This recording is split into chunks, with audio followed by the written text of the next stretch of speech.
안녕하세요. 캔들피그와 기마백의 나불대화 시간입니다. 모르는 분들도 계실 텐데 최근 들어 미국에서 LA, 시카고 등 여러 도시에서는 기본소득 시범 도입 진행에 나서고 있는데요. 기본소득을 가지고 그래서 찬반 여론이 붙어있는 상태입니다. 우리도 선거를 앞두고 기본소득에 대한 이야기가 다시 슬슬 달아오고 있는데요. 한 2년 다 돼가는 것 같은데 예전에도 기본소득에 대해서 영상을 다룬 적이 있습니다. 근데 그때랑 지금이랑 기본소득에 대해서 사람들의 생각이 은근 바뀐 것도 피부로 느껴지는 것 같습니다. 그래서 오늘은 최근 다시 불붙고 있는 기본소득에 대해서 우리가 챙겨봐야 할 부분을 이야기를 한번 해볼까 합니다. 반갑습니다. 김하백님. 네, 안녕하세요. 최근 정치권을 중심으로 이 기본소득 문제가 다시 부각되고 있는데요. 일각에서는 차기 대선 이슈는 지금 한창 뜨거운 부동산 문제와 기본소득이라고 할 정도로 지금 이 기본소득 문제가 많이 언급되고 있습니다. 근데 사실 2년 전에 코로나 사태가 터지기 전에도 이 기본소득에 대한 얘기는 많았고 아무래도 선거가 다가오다 보니 최근 들어 이 주제가 다시 많이 거론되고 있는데요.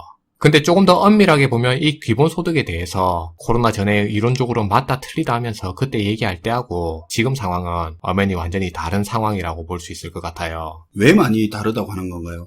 왜냐하면 완벽한 의미에서의 그런 기본소득이 지급된 건 아니지만 미국 같은 경우는 마치 기본소득 같은 실업급여의 형태가 지급됐었고요. 그리고 우리나라 같은 경우도 한시적이기는 해도 국민들이 기본 재난지원금을 통해서 이 기본소득이라는 게 뭔지 어떤 느낌인지 그런 걸 체감적으로 한번 맛볼 수 있는 경험을 하게 된 거죠. 그래서 예전에 이론만 가지고 말로만 얘기할 때하고는 엄밀히 보면 지금 국민들이 받아들이는 게 완전히 다른 상황이라고 볼 수 있어요. 그건 분명히 다른 상황이죠. 코로나 터지기 전에는 기본소득 샘플이라도 맛보기 전이고 지금은 일단 샘플이라도 써본 상황이라 그때랑은 생각하는 게 좀 다를 수 있죠. 네. 그래서 예전 그때 당시에 기본소득을 받아들이던 그런 국민들하고 지금 상황은 완전히 다른 상황이라고 볼 수 있는 거죠. 예전에 이 기본소득에 대해서 설문조사를 한 결과가 있는데요. 근데 이 설문조사 결과를 보면 1인당 매달 30만 원을 달라는 경우가 제일 많았어요. 그러면 이게 어느 정도 되냐? 매월 1인당 30만 원이면 3인 가구 기준으로는 90만 원이고 4인 기준으로는 120만 원인데 이걸 연 예산으로 계산해보면 1년에 약 180조 정도의 그런 돈이 든다는 걸 알 수 있어요. 그럼 이 180조라는 그 금액이 어느 정도 되냐?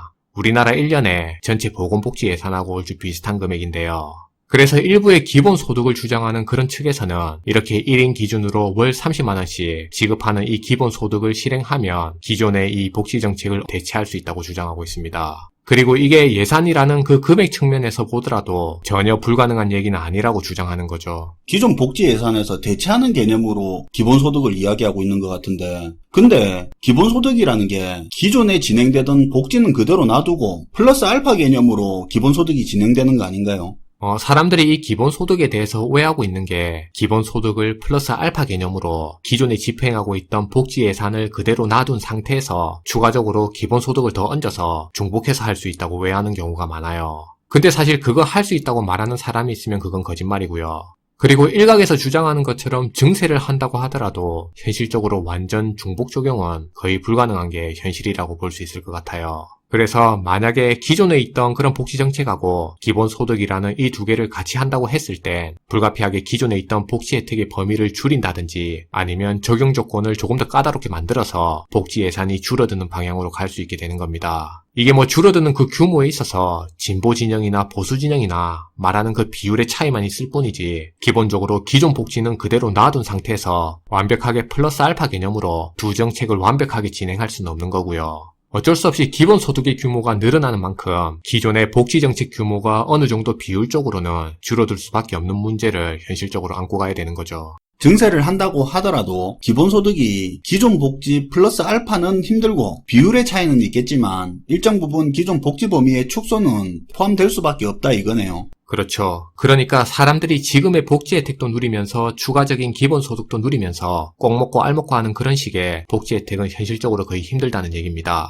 그래서 우리가 기본소득을 얘기하면서 오해를 줄이려면 먼저 이런 내용부터 명확하게 짚고 정리하고 넘어갈 필요가 있어요. 기본소득 금액이 5만원 이런 식으로 적으면 기존 복지 유지하면서 플러스 알파도 가능하겠죠. 물론 말씀하신 것처럼 1인당 몇만 원 이런 식이면 이야기도 다르겠지만 앞서 말한 것처럼 지금 국민들이 생각하는 그 기본소득 수준은 최소 수십만 원 수준이죠. 그리고 사실 몇만 원 규모면 이걸 가지고 기본소득이라고 하기도 좀 그렇고요. 그냥 교통보조금이나 통신보조금 정도로 이야기할 수 있겠죠. 지금 말하는 기본소득은 최소 1인당 20-30만 원 정도의 그 수준에서 얘기하는 거라고 생각하고 들어주시면 좋을 것 같아요. 아무튼 근데 우리가 이 기본소득을 보면은 서민 저소득층으로 갈수록 그리고 고령층 이렇게 해서 사회적 약자 계층으로 갈수록 이 기본소득을 더 지지하고 원한다는 사실을 확인할 수 있습니다. 예를 들어 4인 가구 기준으로 한 달에 1,000만 원 버는 사람이 기본소득으로 100만 원 받는 거랑 한 달에 200만 원 받는 사람이 100만 원 받는 거는 이걸 소득 대비해서 비중으로 보면 1,000만 원 버는 사람은 기존 소득 대비 10%를 더 받는 거고요. 200만 원을 버는 사람은 액수 면에서는 받는 금액은 똑같겠지만 비율적으로는 자기 소득의 50%나 더 받는 모양이 나오게 되는 건데요. 그러다 보니 체감상으로 저소득층일수록 이 기본소득의 효과를 더 크게 느낄 수밖에 없기 때문에 기본소득에 대한 만족도 자체도 저소득층에서 더 크게 느낄 수 있어요. 그럼 이제 여기서 우리가 생각해볼 문제가 하나 생기는데요. 앞에 얘기대로라면 저소득층으로 갈수록 이 기본소득을 더 원하게 된다는 건데 그럼 실제로 이 기본소득이라는 게 집행되게 됐을 때 소득이 낮은 이 저소득층한테 더 도움이 되는 게 맞는지 그 부분을 우리가 한번 생각해 볼 필요가 있는 거죠. 기본소득이 도움이 안 된다는 말입니까? 네, 그럴 수도 있다는 거예요. 기존의 이 기본소득에 대해서 조사한 연구 결과를 보면 실제로 이 기본소득 정책이 오히려 저소득층한테 더 불리한 정책이라는 연구 결과가 있습니다. 그래서 사실은 소득이 낮은 저소득층일수록 오히려 더 불리한 정책이 기본소득인데 현실에서는 이런 기본소득 정책을 오히려 저소득층에서 더 원하고 지지하고 있는 일이 벌어지고 있는 거예요. 지금 말하는 게 긴가민가한데 왜 그런 겁니까?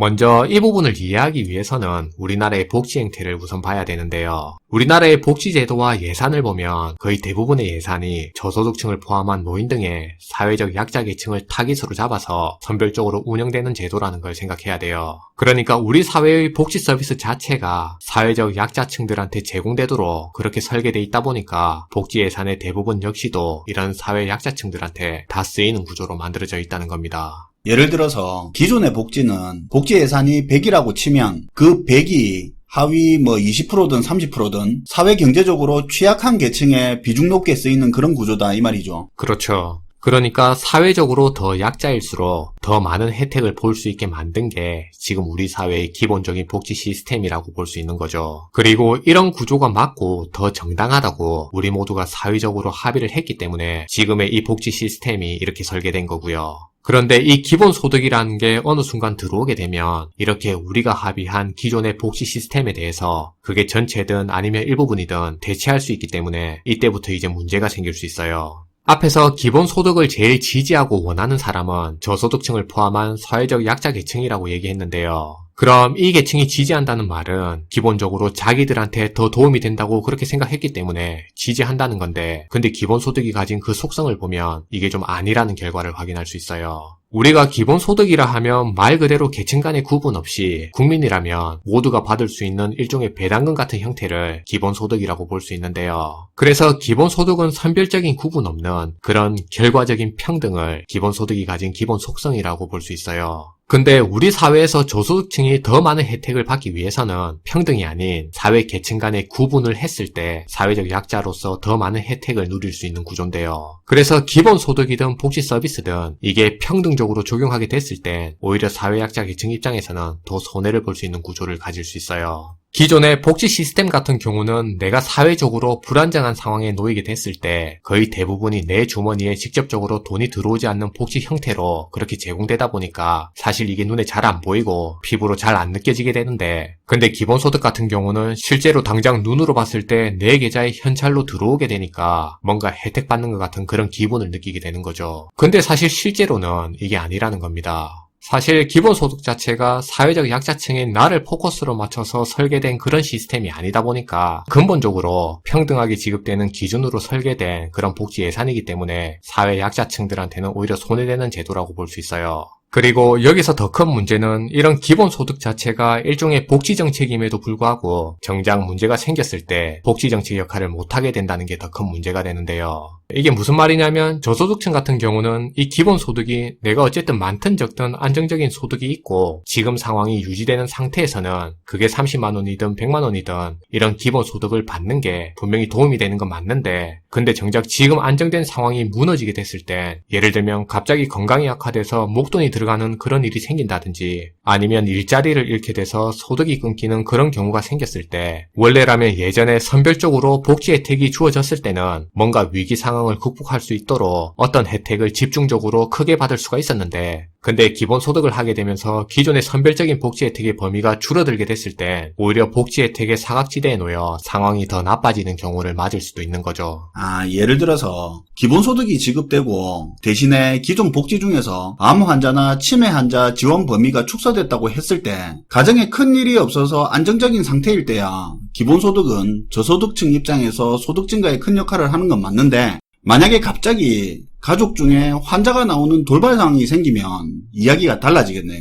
금전적인 여유 있는 사람이야 어찌어찌 대처가 되는데 저소득층 같은 경우는 오히려 지금보다 경제적으로 굉장히 위험한 상황에 빠져버리는 거네요. 네, 맞아요. 그런 문제가 생길 수 있는 겁니다. 사실 기존 복지를 유지하는 전제하에 플러스 알파 개념으로 기본소득이 된다면 이런 문제가 없겠지만 어떤 형태로든 기본소득의 증가는 기존 복지 범위의 축소를 포함할 수밖에 없는 게 솔직한 말이네요. 그리고 축소된 기존 복지의 타격은 저소득층한테 더 크게 다가오는 거고요. 그렇죠. 그럼 실제로 이런 기본소득을 하게 됐을 때 제일 이득을 보는 사람이 누구냐를 보면 연구 결과에 따르면 중산층이 기본소득의 가장 큰 수혜자로 나오게 되는데요.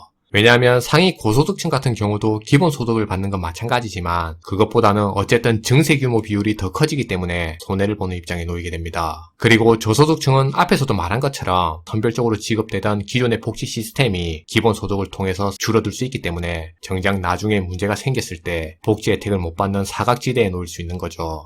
근데 중산층 같은 경우는 고소득자의 수준에만 안 들어가게 되면 증세로 나가는 돈보다 달달이 기본소득으로 받는 돈이 더 많을 수가 있고요. 그리고 가계 경제적인 돌발 위기가 생겼을 때도 기본적으로 또 가진 자산이 탄탄하기 때문에 복지에 의존하지 않고 그 위기를 버티고 넘길 수가 있는 거죠.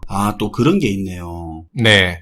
우리가 기본소득의 연구 결과로만 보면 사실상 중산층한테 제일 유리한 제도가 기본소득 제도인데요. 그러면 중산층이 늘어나는 사회구조라야지 기본소득으로 효과를 볼 수 있는데 근데 이제 사회구조 자체가 양극화되면서 중산층이 사라지는 그런 구조로 흘러가다 보니까 이런 상황에서는 오히려 기본소득이 실행되게 됐을 땐 우리 사회구조를 더 불안하게 만드는 요인이 될 수 있습니다. 기본소득을 얘기할 때는 이런 부분도 감안해서 같이 얘기할 필요가 있어요. 사실 집에 치매나 암 환자 있는 분들, 겪어본 분들은 아실 겁니다. 이런 돌발 상황이 생겼을 때 선별적으로 제공되는 기존의 복지가 얼마나 큰 도움을 주는지요. 지금 복지가 실제로 우리가 생각하는 것보다 범위가 상당히 넓은 게 사실이죠. 기본소득을 통해서 추가적으로 돈을 받아서 삶의 질이 개선될 수는 있겠지만 정작 진짜 변수가 생겨서 사회적인 복지 혜택이 꼭 필요할 때 그때 문제가 될 수 있죠. 이 부분도 기본소득의 그림자라는 부분을 기억할 필요가 있을 것 같네요. 네. 그래서 우리가 지금 더 신경 쓰고 집중해야 되는 부분은 기본소득보다는 복지의 사각지대에 있는데 지금 선별 조건의 그 기준에 의해서 복지 혜택을 못 받는 그런 사람들을 더 챙길 필요가 있는 거고요. 복지 혜택을 적용받을 수 있는데도 불구하고 몰라서 못 받는 경우도 있고 또 일부는 실제로 받아야 되는 사람인데도 불구하고 선별 조건이 까다로워서 못 받는 그런 경우도 많은데요. 그래서 그런 문제들을 빨리 찾아내서 챙기는 게 기본소득보다는 오히려 더 시급하고 필요한 문제라는 생각이 들어요. 그리고 복지 허점 이용해서 복지 혜택 받고 있는 부정수급자 다 찾아내는 것도 해야죠. 네. 그리고 마지막으로 사람들이 일반적으로 생각할 때는 기본소득은 사회가 불안정할 때 그때 해야 된다고 그렇게 생각하는 경우가 많은데요. 근데 개인적인 생각으로는 기본소득은 사회가 안정적일수록 더 좋은 거고 그러니까 소득이고 일자리고 안정적인 사회일 때 기본소득이 더 효과를 발휘할 수 있는 게 아닌가 하는 그런 생각이 있고요. 사회가 불안정한 상태에서 이 기본소득을 논의하는 그 자체가 오히려 저소득층을 더 불안정하게 만들 수 있는 그런 위험 요인이 될 수 있다는 생각도 가져봤습니다. 네, 오늘도 잘 들었습니다, 김하백님. 네, 감사합니다. 잘 생각하지 않는 부분인데 기본소득의 현실적인 그런 이야기였던 것 같습니다. 기본소득 이야기할 때는 반드시 기존 복지에서 어떤 부분을 먼저 줄일 건지 사회적인 타협이 있어야 되고 그 이후에 기본소득을 할지 말지로 진행되는 게 맞지 않나 생각을 하게 되는데요. 아마 그렇게 되면 기본소득이 결코 보너스가 아니라는 현실적인 생각도 많이 하게 되겠죠. 시청해주셔서 감사하고요. 지금까지 나불대화 시간이었습니다.